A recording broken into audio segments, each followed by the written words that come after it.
nous allons nous attarder sur ce que c'est qu'un incubateur, c'est quoi son rôle et qu'est-ce qu'un incubateur offre aux start-upers, à tous ceux-là qui viennent pour demander des services. Un incubateur, selon Wikipédia, ce que j'ai eu à trouver et que je veux partager avec vous, c'est que c'est un incubateur d'entreprise ou un accélérateur de start-up.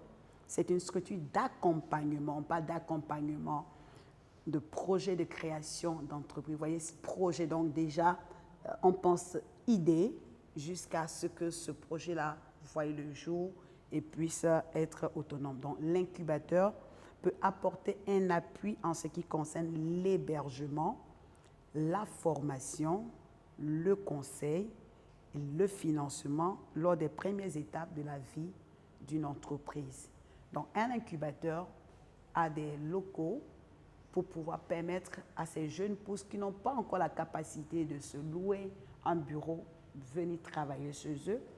Ils ont l'opportunité aussi de suivre des formations pour leur permettre d'être plus pointus, pour être informés des nouveautés, pour avoir des nouvelles compétences, pour former l'équipe jeune qui est en train d'intégrer cette nouvelle donne dans leur vie et aussi de les aider par des conseils, par le partage d'expériences et pourquoi pas trouver le financement qui va leur permettre de réaliser leurs rêves.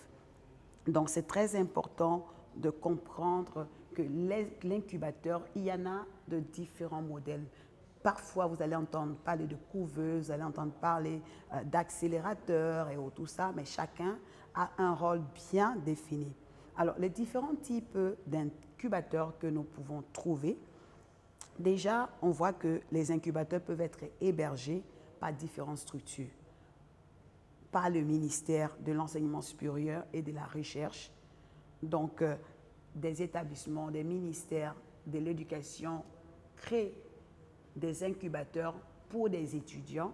Ça emmène cette nouvelle génération à pouvoir faire des brainstorming, à pouvoir penser idées, à pouvoir réaliser idées et mettre cela, donner forme à cela. Donc les ministères de l'Enseignement supérieur et de la Recherche peuvent héberger des incubateurs. Les grandes écoles d'ingénieurs et de commerce, les centrales, les polycliniques et tout ça, les polytechniques plutôt, eux aussi, ils peuvent proposer des services d'incubation. Et l'Union européenne, les grandes organisations à l'échelle internationale aussi, mettre en place des incubateurs pour accueillir des projets innovants parce qu'ils ont détecté des problèmes, ils ont vu des besoins, alors ils peuvent eux aussi héberger des incubateurs pour accompagner ces personnes-là qui ont des idées ou des choses nouvelles à proposer. On a aussi les entreprises qui créent des incubateurs dans une stratégie de diversification. Une entreprise qui veut diversifier ses produits, son marché, peut créer en son sein un incubateur pour amener les gens à pouvoir produire de nouvelles idées, à pouvoir donner de nouvelles choses, à pouvoir penser à tout pour voir qu'est-ce que nous pouvons retenir pour emmener l'entreprise à une autre étape, à un autre niveau. C'est très important. Google le fait, les Microsoft, Apple, ils ont en interne, ils ont des incubateurs là où ils réfléchissent, c'est leur boîte secrète, où ils pensent de nouveaux projets, où ils se disent, mais est-ce qu'on ne peut pas ajouter cette chose, est-ce qu'on ne peut pas créer comme ça, est-ce qu'on ne peut pas aller, est-ce qu'on ne peut pas oser. Donc les entreprises aussi peuvent héberger des incubateurs.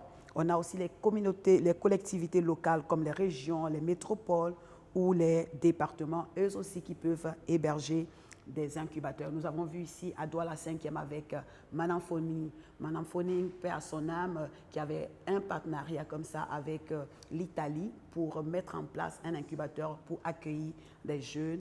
Et c'était formidable. Depuis 2014-2015 déjà, voilà, il y avait déjà des autorités qui travaillaient sur ce genre de projet. Et voici un peu ceux-là qui peuvent mettre en place un incubateur.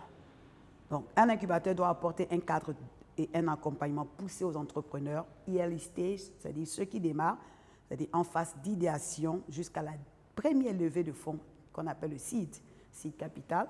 Ainsi, un incubateur doit donc accompagner un entrepreneur jusqu'à ce qu'il puisse voler de ses propres ailes. C'est très important. Donc, l'incubateur protège les jeunes entreprises. Parce que 90% des startups meurent parce qu'ils n'ont personne pour les accompagner, pour les soutenir, pour les assister et les aider à créer les conditions de succès. Donc, on les aide à réfléchir sur le projet commercial, l'élaboration de leur modèle économique, la formation, accompagnement technique, le support administratif et juridique et aussi la mise en relation avec les investisseurs. Voici ce qu'un incubateur peut apporter à ces start-upers. C'est très important. On partage l'expérience. Les incubateurs leur permettent d'avoir des conseils, les moyens logistiques. Donc, on met toutes ces choses en place pour permettre à ces jeunes pousses, à ces start-upers de pouvoir avoir confiance en eux, de se lever et de pouvoir foncer parce qu'être un entrepreneur, ce n'est pas facile.